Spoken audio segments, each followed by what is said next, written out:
Hello, everyone. Welcome. Thank you for joining today's webinar. I'm super excited about this conversation with our freight farmer who is based in Connecticut. And perfect. All right. So his name is Dom Pacini, and he is the Director of Agriculture Programs at Connecticut Foodshare.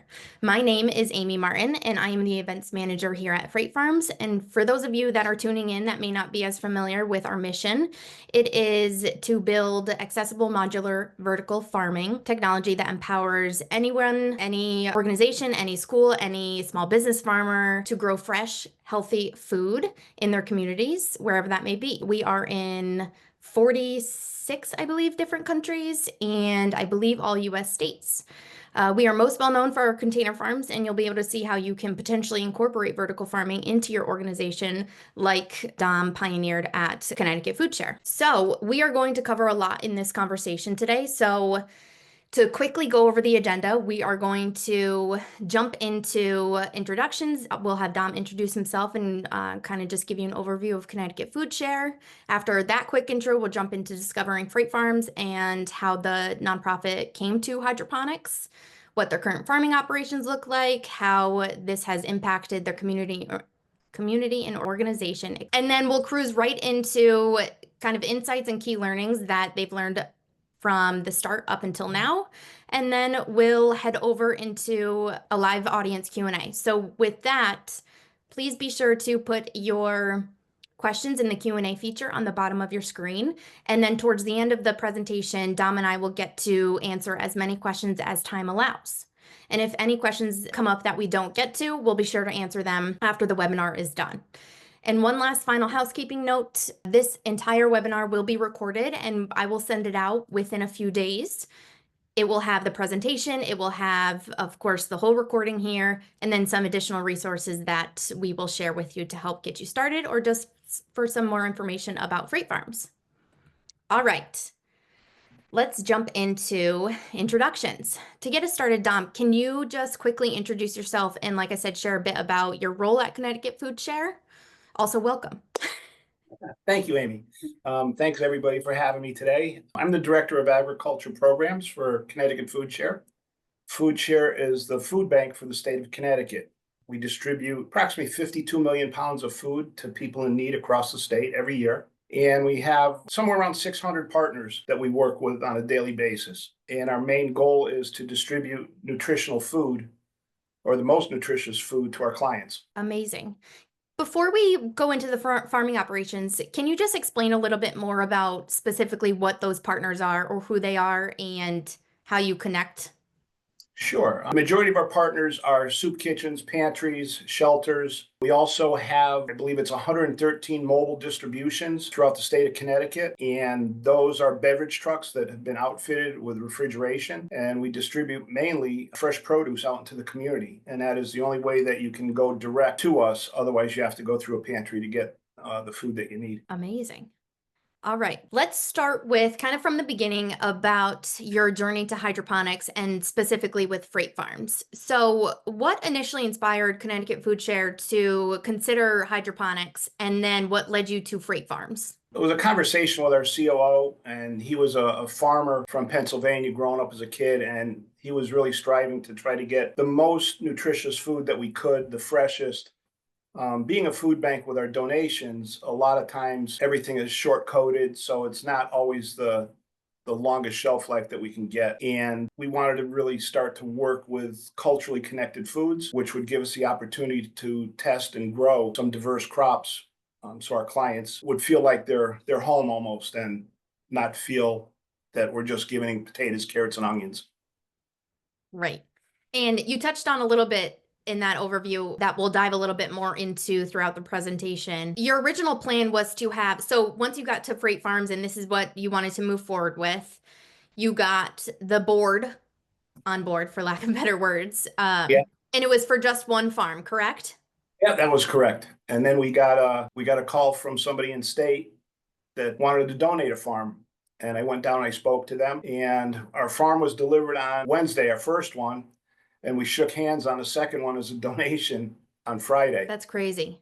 And so cool how that worked out and how especially with the mission and the goal of Connecticut Foodshare, that now not only can you provide X amount of produce, but now that's doubled and you didn't have to worry about getting the board on for a second farm. And now you just have double the product, which is awesome.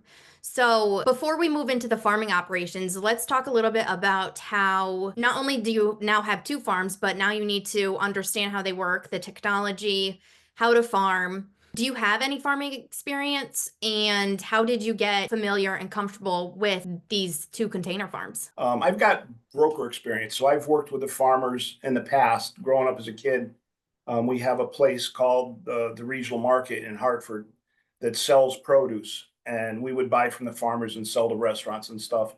So I had the broker experience growing up, and I had the opportunity to work with the Department of Ag in state and work with local farmers for Connecticut Foodshare. Great. And then when we started doing the research, I started digging deeper and deeper, and I found about 20 minutes from where we are, they had a freight farm. So I reached out to them and they were gracious enough to open it up for me. And I was able to go there and learn to seed, learn to transplant, learn to harvest and clean. And they were a huge help to us. And one of the things with the freight farms is the community. The community is huge.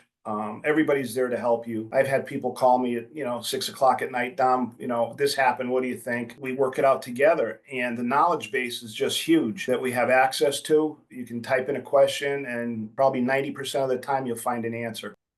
Great things that you just talked about, but a couple things I want to focus on is one, something that I don't want to shy away from or have people get intimidated by is that how you have a farmer 20 minutes away from you. Because we are a large network of farmers, it's really great to have that community and to have those connections with another farmer so you can continue to build and learn and, like you just said, connect and go over questions or things like that. So it's definitely not something to be intimidated from if you're like, gosh, he has a farmer 20 minutes away. They're not always going to have the same customers or the same business plan as you. One, you may be selling to farmers markets, and another one that's 10 minutes away could be at a school incorporating it into their curriculum, or at a nonprofit, or selling to restaurants. So it's really, the product is really versatile, and our farmhand community is what we call it. And that has, farmhand is our software, and the knowledge base that Dom mentioned is always accessible for all of our farmers at any time. So you can refresh if you're just turning over your water for the first time, you can pull up an article and that was written by us to take you through step by step on how to do it.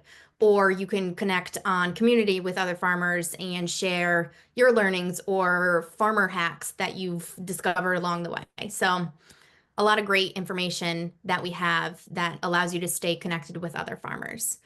But I divert. So let's go back to farming. So you have 2 farms. It's not just you operating the farms. So you decided to hire on a farmer to help out in the farms, correct? Full-time farmer, and we trained him. And Evan, he loves being in the container. I tried doing it with a couple of volunteers to help him, and some of them are claustrophobic, and they asked, "Can we put windows in here?" And we just kind of laughed. I said, "No, with the water and lights, it equals algae and it doesn't play well." But we're busy. I mean, we try to have 2 harvests every week, one from each trailer. And you're going right along. That's all right.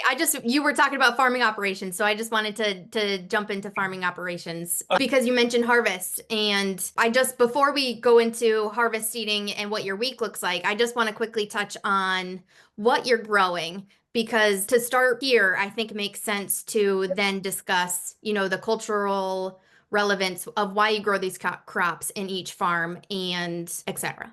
So Yeah.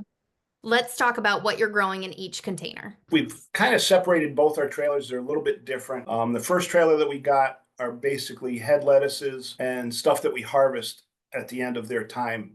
The other trailer we've set up with mostly culturally connected foods that we trim. And what I mean by trim is instead of harvesting the whole plant, we cut the mature leaves off and then we let it sit in a panel, and we'll reharvest again in 2 weeks after that, and then 2 weeks after that. And on the 4th cycle, we end up pulling the whole plant, start all over again. And what it does, it just gives us a little more time. We get a little more yield out of the plants. We can go in a little bit later when we talk about the operations of how we've got it actually set up. But in the first trailer, we've got oak leaf growing currently. We've got chalupa, which is a small frame romaine, which grows really nice. Bok choy, we laugh because we say the bok choy grows like a weed. I was telling Amy before the call, we just had a record harvest. Our normal harvests when we first started were about 165 to 185 pounds a row. And today's harvest was 276 pounds. And that was with the help through Freight Farms and some experimentation and some changes that we were able to achieve that. And then in our other trailer, we're growing mustard greens, collard greens, arugula, and kale. That's kind of the crops that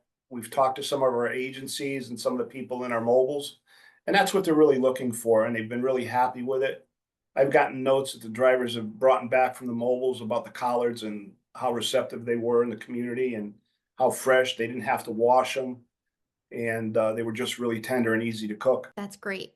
And just to go back to your record harvest, I want to note because it's so amazing that you had zero waste as well. Yes, So 990 plants, which is the max that you can have in a row for that style with the spacing that you need, and it was just 100% perfect today. that's amazing. Yeah. So going back to trim crops, because you briefly touched on them, those are great crops because they're kind of what we call in our office cut and come again crops. And you cut them and they come again. So those are great. And like you said, it's great to have a higher yield. So all that you talked about, which of these crops does really well for you on as far as like the interest side from the community aspect or employees who are eating this, and then also on the yield side? Everything that we have listed there really highly liked in the community, and we just had our pre-Thanksgiving event for the employees, and we had just harvested the Salanova Sweet Crisp, and we only allotted X for the party. And within 15 minutes into the party, the salad's all gone and you're looking for more, but we had already distributed out on the mobiles. And the Salanova Sweet Crisp is what you normally see in a lot of the grocery stores, and it's usually a hot commodity to get. But the oak leaf is a really beautiful red head of lettuce, and it's really tender, just a great head, and visually it's appealing. Chalupa is a really great romaine. I was leery at first because I'd never heard of it. And it's a really dark, rich green romaine, and the flavor is just unbelievable. The bok choy is another great crop that we call it a weed because it just grows and grows and grows. The rainbow Swiss chard, we had some issues in the beginning. And I think one of the issues was we were using pelleted seeds, and we switched away from the pelleted seeds. And now, I mean, we just harvested some Monday, and the leaves were this big. They were at least a foot in diameter. It was just with the nice red and yellow stems. Was just an absolutely gorgeous plant. The mustard greens, what we learned, every time we trim them, they get spicier. And come the fourth trim, it's like taking a hit of wasabi when you go to taste it, which a lot of the clients love. And they said, I'll get the driver come back. What trim was that? Because they wanted a little spicier. It's fun to watch. And then the arugula is nice and peppery. The more you trim it, every trim it gets a little more peppery taste. That's great. And that's great that you get feedback from the drivers as well, because sometimes it can be a shot in the dark as if people are enjoying it. So that's great that you get that feedback. So I know you talked a little bit about the relevance of these crops, but how did you get to this end result of this is what you're going to grow? Did you start with different crops and then kind of tweaked it along the way based off feedback and the gaps? Or just can you talk a little bit about that? Yeah, when we first got our first farm and we got it ready to plant, our relationship rep was trying to slow us down a little bit, but we had already had a lot of training and hands-on with the farm on the other side of town. So we were able to plant the whole row, and we were just going for it. And the crop actually worked really well. It was a Salanova Sweet Crisp, Salanova Butterhead, and some Casey. We've been playing with crops to see what really grows nice. Because for us, we want a nice presentation when we put it out there. And all these crops that you see on the screen right now really present well. And they taste great. And they're fresh, they're full of nutrients. We've grown a bunch of other crops that we tested too. And the reason why we kind of settled with this, because we've grown radishes, beets, carrots, or curry turnips, baby peppers. We grew some spinach, and we grew some basil. The root crops take a long time. They were in our channels about 72 days before they were the size that you could harvest. Our lettuce crops right now, from the time we take it out of the nursery and put it in the channels, we harvest within 25 to 30 days. So for us to wait, we can get almost 2.5 harvests in the amount of time it would take to grow the root crops. And for us, it's all about yield. We want to get as much out of it. I mean, we're pushing it with a little more light, a little more water, a little more nutrients. We've got our recipes all dialed in. So we're really pushing the farms really hard right now to get the most that we can out of them. Yeah. And that's going to be different for everybody. Yield is important to you and the organization. So having those crops that provide high yields consistently is going to be, like I said, super important. So now that we know what you are growing, and we talked a little bit about why you are growing these, but just to recap, in your experience, what are the most common items that are donated to food pantries, soup kitchens, etc.? It's a range. A lot of them are non-perishable, and having a nutrition guide, we try to we're kind of rank our food red, yellow, and green. We call it swap, and we try not to distribute very little red just because it's not healthy for our client base. And we're looking for the most nutritious food to hand out. And a lot of the stuff that we get donated or we even turn down is red. Chips are a high commodity, soda's a high commodity, that we try to throttle back a little bit and focus on fresh fruit, proteins, dairy, eggs. So we try to give them the best that they can, that we can afford to get them. Some of the stuff is bought and we give the agencies have been polled to see what they can't get and that we can bulk buy so that they can turn around and just reimburse us for what the cost was on it. Yeah. I think that's really huge because naively, whenever there's a business or an organization around my hometown or my town that I live in that asks for donations, I do a lot of times tend to steer towards non-perishable food items, which a lot of that can be, pasta or pasta sauce or chips or things that I know will last longer. But like you just mentioned, these people in these communities and everybody deserve fresh food or healthy food. So I think that's huge. And another point, or I guess question, is how important is it for Connecticut Foodshare to be able to be self-sufficient on fresh produce year round as opposed to relying on donations to provide this for your community members? Yeah, Connecticut's got such a short growing season that a lot of crops go into storage crops. And it's nice, the storage crops will get us through December, January. Come February, they're a little iffy and they're tougher to get. Even from our brokers that we buy a lot of produce from, it starts getting iffy of shelf life. We did some studies, like even with the bok choy we harvested today, we stopped testing after 4.5 weeks. And what I mean is it sat in our cooler in a clamshell in a controlled environment like your refrigerator for 4.5 weeks, and there was still no degradation to the product, which is just huge. It stays fresh for so long. Right. That was going to be my next question. I think something that goes by the wayside sometimes is how long of a shelf life hydroponically grown produce has, or even just hyperlocal produce, because you don't realize that the produce that you're buying in the store, even if you are eating it yourself or donating it to a local food pantry, is already a week old, 2 weeks old, because it's depending on where you live, it's coming from California or, a warmer climate year round that is providing this lettuce and fresh food. But it is great to have hyper-local produce year round because the shelf life, like you just said, is 4 weeks, 4.5 weeks even. Yeah. So that's awesome. It's real easy to get it done. And there's our favorite again, more bok choy. Yeah. It's a great photo. Okay, so now that we spent a little bit time talking about the crop specifically, you started to touch on your harvest schedule and operations, but shifting into more of that conversation and to get those high yields and keep things organized, I imagine that you have a very well thought out operational schedule or system that you and Evan run on. So take us through what the farm week looks like as far as seeding, harvesting, what that schedule looks like. Well, I'll start with the seeding. We've actually, because of the two farms, we bought an automated seeder. So we cut our seeding down to about 1/5 of the time to seed, because a lot of times we're seeding 4,000 to 6,000 plants at a given time. Culturally connected plants are planted a little closer together, where each panel will have 100 plants growing, versus on the lettuce side, it's only 45. And sometimes only 40, depending on the variety that we're growing. So with the automatic seeder, we're able to speed that up. But we try to harvest Monday, Tuesdays, Wednesdays.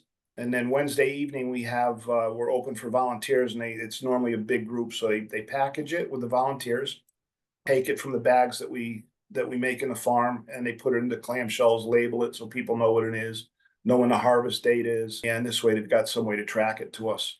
And then Thursdays and Friday, we normally transplant, reseed, and do a lot of our maintenance to keep the farm clean. We do get backed up sometimes because we can't rely on, it's not so much Mother Nature, but sometimes crops go a little faster than we anticipated. They're a little bit slower. And that's one of the biggest things is the timing issues to keep everything flowing right. And I know you said that you hired a full-time farmer, which is Evan. How much time do you think he spends in the farms each week? How many hours? We calculated it out when we just had the one farm running. It's about 27 hours per farm to run. So we're close to 55, 60 hours to run the two farms. We do roll some stuff over and try to stay ahead of stuff. And sometimes it works, sometimes it doesn't. Right. And you just mentioned briefly maintenance. To just quickly talk about maintenance, because that is a question that we get quite often, is maintaining these farms. What does maintenance look like week to week for you? Maintenance isn't that bad. Our maintenance would be a little bit different for somebody that would just be starting. Recommendation for water changes and stuff are like every 4 weeks. We're doing a water change and a flush every 2 weeks just because we've got so much light hitting the plants. We've got so many nutrients flowing through it, and we've got so many different plants growing that the nutrient uptake is a little bit different for every plant. So what we found was that our cultivation tank, we were losing the balance on it. We were having a tougher time keeping everything balanced. So with the water change, we basically start fresh again. Once we do the water change, it gets a clean, fresh dose that night, and everything's balanced. And the plants really seem to like it with the harvest that we're getting out of it. Then you have your other maintenance. Every morning when we walk in, we do a walk up and down the rows, make sure every emitter is running. We'll be able to tell when an emitter is clogged because the plants in that channel will get droopy, limp. So you know that you've got to change that emitter. We clean every gutter. There'll be 8 gutters, which are under every row, and they channel the water back to the cultivation tank. Every gutter in the farm is cleaned every week. So we don't do 4 in one day. We'll do 1 in one trailer, 1 in the other trailer, and then we rotate to make sure all the gutters get cleaned. And the gutters get algae buildup because you've got a lot of water flowing, you got a lot of light, and that's a prime candidate to produce algae. Then you have your heavier maintenance, your HVAC cleaning, your HVAC maintenance. We scrub the floors once a month, and Freight Farms recommends that you do the foams and the saturation strips every year. But we've actually switched to every 6 months, we're cleaning a full clean on each farm to try to stay ahead of it to keep our crops as healthy and yielding the way we want it to. We did learn something when we got the donated farm that they didn't do their maintenance as well as we did. And we were watching the numbers on farmhand just all over the place. And we ended up finding a clog in one of the main lines because they just hadn't been doing the water changes like we do. Yeah. Maintenance is huge. I mean, just like if you own a car, if you want to keep it for a long time, you got to keep up with oil changes and the right gas, and you're going to find a maintenance schedule that works for you. And like you said, the high yields that you want, like you just mentioned at the beginning of this call, is that you got a crazy increase for your pounds. So you're just going to find your own maintenance schedule based off of what we recommend. But depending on what you want to do and how much you want to maintain it, you'll get the output that you desire. That's for sure. Yeah, right. You quickly touched on the sorting process, but once it's harvested by Evan, can you just take us through what happens as far as packaging, what it's packaged into, and then how it gets distributed? The packaging is probably one of our most costly expense in the farms, besides labor. When we first started, one of the farmers that I dealt with, a traditional farmer, recommended this one place to get clamshells from. And the clamshells were actually 36 cents a clamshell. So we were spending with one trailer about $1,400 a month just in clamshells. We've had people ask us, why don't you use biodegradable? Biodegradable product was probably 2 times, 3 times the amount of the clamshell. And because of the way we package it, paper really didn't work because the paper was compressing everything and the product wasn't going to last very long. Because once it comes in from the farm, it goes into a bin, what we call a Gaylord or watermelon bin, like you see at the grocery stores. And then when the volunteers come in, they'll take it and take 2 plants and put it into the clamshell, seal the clamshell, put a label on it, and we can fit 12 clamshells into each banana box. From there, it gets palletized, gets tagged into our system, and it's ready for distribution. And then within 1 or 2 days, it's gone. Most of our stuff goes out through mobiles right now. It's almost like Peapod, where you can order food online. You can see our inventory. We put the bok choy up one day at 9 o'clock in the morning. By 10:45, it was all taken. That's awesome. And You mentioned packaging and the price. That's a hot topic, or another question that we get a lot is what packaging to use. And again, that's going to be something that you'll figure out what works best for you and your distribution process, whether you're selling to restaurants, you'd use food safe bins, farmers markets, you could just do a paper bag, like Don mentioned, but it's going to be what works best for you. And clamshells work best for Connecticut Foodshare. And that is so We great even that, changed, we even changed the type of clamshell we use because when we initially started, we were growing the bib lettuces and the rounder lettuces. So we started with the round clamshell. As we started to navigate away from them, I found another vendor and we went from 36 cents a clamshell to 23. wow. And it's an oblong clamshell now, not quite as tall as the other one, but we can actually fit two heads in. And when we weigh the clamshells, it's anywhere between 7 and 10 ounces per clamshell for our client. Yeah. See, small changes like that make a big difference on either the efficient side or the cost saving side. But that is something that there's so many different ways that you could package your produce out there nowadays. And I think it's so great that you have volunteers who do this because one, I'm sure they enjoy it, but also it's nice that they have a part in providing fresh food for other community members. All right. Speaking of community, we just spent a long time on farming operations, what you're growing, why you're growing it. So let's spend a little bit of time on how this is impacting your community and the organization. So, what has been the community feedback as far as having these two farms, either on site or if they're receivers of the produce? We just had a community engagement meeting, which brought in, I think they had 100 partner agencies come in just to talk how things are going. A lot of people haven't seen our distribution center here in Wallingford, so they got a chance to tour the warehouse. And I got introduced to them as they're getting ready to go on a tour, and everybody started talking about the hydroponics. It's so well received out there, and it's so fresh. And in this picture here, you can see one of our beverage trucks, our mobiles out there with it on the table, displayed nicely. It's all clean, ready to go. And again, the shelf life is just unbelievable. So everybody is just really thrilled when they see it.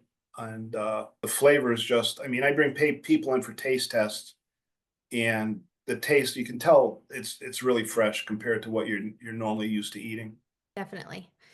And so back in the beginning of this conversation, the first farm that you wanted to get, you had to get approval from the board. Talk about their reaction or what their thoughts are on this farm and program now that it's been up and running and operational and the yields that you're seeing and the feedback. They're really happy with it. They were a big proponent of them actually saying yes because they knew that we needed some diversified food for our clients, and that, it was a nice experiment because we're trying to figure out, can we replicate this? Can we bring it into our larger agencies? And is it sustainable enough that they can afford to do it? So there were a lot of things. And then the first harvest in August, they had a board meeting, and I walked in with a box of packaged lettuce, and they all got to take some home, and they were just thrilled with it, and they all loved the taste of it. It's really worked out well. And now that they see the yields with some of the changes we've made, they're just blown away. And Freight Farm provides a P&L that's fairly easy to fill out and keep tracked. And with the revised one, it goes off your harvest. And I've got it to where every month it shows everything that we spent, product, supplies, nutrients. So it can really show your bottom line real quick, and there's no guessing. That's great. And we just talked about the volunteers. Do you think you've seen an increase in volunteerism because of this? We have a big volunteer base because of the work that we do and the amount of food that we have to repackage. So the volunteers are there, but they're always happy when they're able to do the hydroponics because they know it's fresh. Because a lot of times, if you're doing tomatoes, you never know what you're going to get in that tomato box, and sometimes it gets a little ugly. So Yeah, they're happy to get the nice fresh hydroponics just harvested, and their shirts and stay clean. that's great. All right. So you had mentioned that a few changes you've made, and I want to talk a little bit more about that, what you've learned in your time farming now that you've been operational and you've got it down to a better system than when you started. What are some of the main insights you've gained from managing these two farms? Timing, not just the growing and transplanting, but timing your maintenance to make sure it's getting done. because it can get busy. One farm's not too bad, but with two, there's a lot more. They joke around that they're going to give me two more farms. And I said, please, no, not right now. We go hard with it. But one of the things is the maintenance. If you stay on your maintenance, you're going to have good yields, you're going to have good crops. I could probably say if I walk into a farm right now and just look at the crop, I could probably tell you if their maintenance is being done on a regular standard time. It makes that much of a difference. And don't be afraid to try different crops. If one crop doesn't work well, try a different variety of it. I mean, just like with our Swiss chard, the first Swiss chard was the germination was terrible. I mean, we were under 25% for germination ratio. Where this new variety, I think we're at 92% for germination ratio. We're still struggling with spinach, but with our research and stuff, and Dave has helped us a lot there, we're realizing now why they say that you really have to set the whole trailer up to grow spinach because it requires much less lighting, it requires different nutrients. And when you buy your seeds, just take a look at the temperature range. Like we grew basil, we grew a full row of basil, it was slow, but the trailer sure smelled nice. But when we went back and looked at our research, we looked at the temperature range for the basil was a little bit higher than where we're running our temperature for the lettuce. So because it wasn't really happy at the cooler temperatures, it was a little bit slower to get it to where you wanted it to be. And, so don't be afraid to experiment, but just make sure you do your maintenance. Definitely. And even that picture on this slide right now, you can see how clean your panels are. This is a photo that Don provided me. So maintenance is huge. Looking back, what lessons did you learn from the early crop trials with crops like turnips and radishes? The radishes grew really quick, but again, for the yield, if I grew just shy of 1,000 radishes, they're a little bit smaller because they're not like the radishes you would get in a grocery store because they're not in traditional dirt. So you would have to bundle a little bit more. So our bang for the buck wasn't really going to go as far. So that's one of the reasons why we changed out of it. And they switched out of a lot of the Casey butterhead, Salanova butterhead. It was a little more fragile. And if we didn't plant it on the outer panels that have a lot of airflow, they weren't as happy. So the crops weren't as pretty or nice that we liked. So it's a lot of experimentation of which row it grows really good in because everything's different in every row. A little more airflow, a little less airflow. And it's just trial and error. You call me the mad scientist here just because we're always trying something. Yeah. That's great. So I know you feel passionate about maintenance, but is there any other advice that you would share for anyone who's listening that either wants to start this on their own for their own business or is part of a nonprofit organization or even a food bank or food pantry that may want to incorporate this into their organization? Yeah, I mean, it was funny because we're a little bit different being a large nonprofit and we give everything away, but we still try to keep our costs down as low as possible. Maintenance is huge, but reach out, see what you can actually market. Everybody's market's going to be a little bit different. When we were at farm camp, we met a couple of guys from Florida and they were big into collards and they helped us huge with our collards of how to get the yields out of them because that's all they grew. They grew a full farm of collards. And just to listen to their experience and how they marketed it and how they grew it and their timing. And, they're the ones that told us to stop with a trim crop after 3 and harvest after 4, just because the plant is just getting too big. And it's just huge. And if you want to grow a full thing of basil because you've got the market for it, I mean, it's a beautiful crop. And I know basil always sells in a store. I think on one of the other calls, it was somebody from one of the islands and he sells nothing but to restaurants in the islands. And it's huge. When we were in class, there was a gentleman there from Miami and they had to purchase a bunch of farms going into Africa just because the amount of water that the farm uses. One of the things I didn't touch on was the water is it's minimal compared to traditional farming. And during the summer months when the HVAC is running, we're actually dumping water on Fridays just so that we don't come in on Monday morning to a flood. Yeah. So those A are all the lot of little pieces farmers. that you learn. Right. And not a lot, but a decent amount of farmers are water positive. The ones that live in more humid areas. We just had a webinar with Advent Health, the hospital campus in Celebration, Florida, near Orlando, and they're water positive because of how humid it is. And like you just said, you're dumping out water in the more humid months. So it definitely uses less water 95% less water than traditional farming. That is great advice and a great conversation. So I want to make sure that we have time for questions coming in because we do have quite a bit that came in throughout. So I'll stop sharing my screen. And as I mentioned at the beginning, if you tuned in a few minutes after we started, we'll get to as many questions as we can. If we don't get to your question, I apologize, but we will definitely follow up with you after the event. But to start, the first question, Dom, is with a business-focused approach, what have been the key factors in making the farms financially sustainable? I don't even want to use the word frugal, but I shop around. I'm always shopping around. You know, the clamshells are a good example. We changed plugs after about 6 months to a little bit cheaper plug. They ship dry, so the shipping was cheaper. Find a local greenhouse supplier. Hydrogard and Xeritol are expensive if you have to ship them. And I mean, shipping is sometimes the same cost as the product, just because their chemicals are corrosive. And if you can find them local, you don't have the shipping, so you're saving half the cost right there. And just plan. That's one thing I'm glad Tommy really stressed with us when we started to put a crop plan together. And, you know, when we first started talking about it, the other places that I had visited never really talked about a crop plan. And I can see the difference now of having a crop plan in place.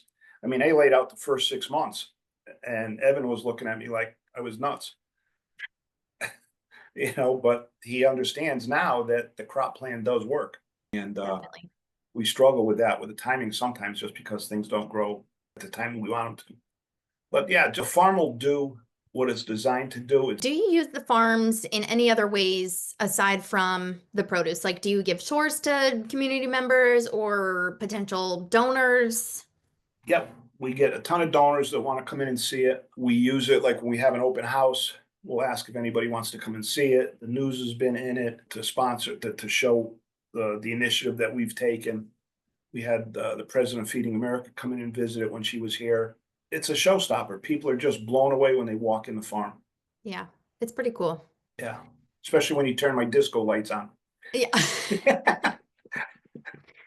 All right, moving to the packaging. What is the weight of each clamshell packaging? Do you know? It's between 7 and 10 ounces, depending on what we're putting in it. Gotcha. What has been the biggest challenge in operating hydroponic farms within a nonprofit model? Trying to keep the cost down. Yeah. You know, we're 100% donation based, and we're trying to make it sustainable and still prove what we need to. So with that, and then I see one question here. The clamshells are actually coming from is the name of the company that we get the clamshells from right now. Perfect. Oh, yeah, that was good follow-up question. How long, I don't know if we actually specifically touched on timing of your farms. So how long have you had the containers up and running? We had our first harvest with the first farm August of 2023. So it's a little over a year. And the second farm, because it was an older farm, it was a greenery and not a greenery S. And we wanted the two farms to be able to be seen in farmhand. We did the mod on it. So it took a little bit of time to get the mod done. So that one came online in December of 2023. And then another question, how does Connecticut Foodshare track its distribution impact? And what would you suggest for food banks looking to create a similar model? I've got a couple of different things. We track it through our warehouse management system. So we see where everything goes. But then I also track each harvest, the weight, the waste, how many plugs we used, how many seeds, what the germination ratio was, the timing. So I've got a full spreadsheet that we really watch. And if I look at it now, I think we're at 118,000 plants that we've harvested Wow, in that time frame. that's great. And yeah, people are blown away with the way we have the farm set right now. At any given time, we've got just shy of 18,500 plants growing. And that's the cultivation area and the nursery. And so that just really opens people's eyes of how hard we're actually pushing the farm. Yeah, definitely. And it shows the potential of what you can do and how far, like you said, how far you can push it. Yeah. All right, a couple more. Do you donate a loose leaf product? How do you package that and what is its weight? We don't donate loose leaf because our client base is basically individuals. The other farm that's in state here with us does, and I don't know how they package it. It's in a smaller package than what you guys normally show on your website and stuff and Instagram. It's a Mhm. little bit smaller than that. So I would say it's probably 2-3 pounds of product that they distribute. Any last bit of advice or what the future looks like for Connecticut Foodshare? I know you mentioned that people are interested in getting more farms. Do you see Connecticut Foodshare getting more farms and increasing your output for the community members, or do you think you're happy with the two farms? For right now, we're happy with the 2 farms. We're going to do a little more polling to see what other foods they'd like, what other greens they would like to see that we can attempt to grow. Right now, I didn't even mention we've got kohlrabi growing, and it looks really nice. It's just a little bit bigger than a golf ball, and it says we have 12 days left before we harvest. So it ought to be a decent size once we harvest. And it wasn't the 72 days, which was pretty amazing. Yeah. So we're always experimenting and trying new things. And Yeah. And I don't even think we mentioned, we might have glossed right over it, but your background shows the two farms. But where exactly are they located in relevance to Connecticut Food Share? they're right in our parking lot. Which is even better. Yeah, Did you have it's any zoning issues or hurdles or anything like that to overcome, or no, because it's on we did all the property? paperwork with the town.